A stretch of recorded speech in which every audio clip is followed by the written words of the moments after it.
Alam mo ba, isa sa pinaka-epektibong flood control system sa buong Pilipinas ay matatagpuan sa Iloilo City. Ito ang tinatawag na Iloilo Flood Control Project, isang man-made structure na literal na nagligtas ng libu-libong buhay.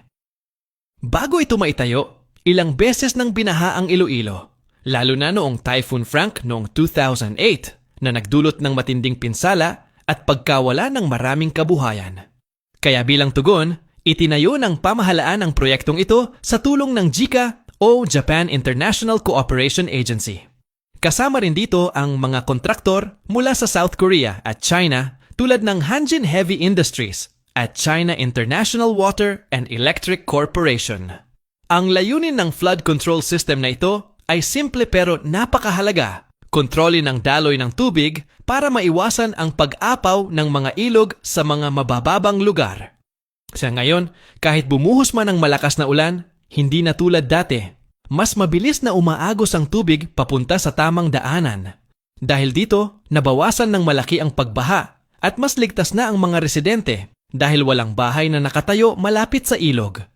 Pero alam mo bang sa Iloilo, hindi lang gobyerno ang gumagawa ng hakbang para protektahan ang kalikasan?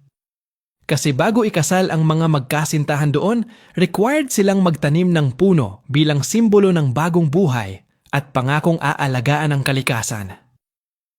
Isang simpleng tradisyon, pero malaking ambag para sa kinabukasan ng susunod na henerasyon.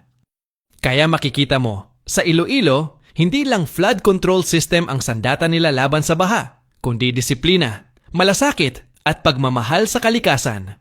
Dahil kapag pinagsama ang tamang plano, aksyon at malasakit sa kalikasan, kayang labanan ng tao ang kahit anong unos.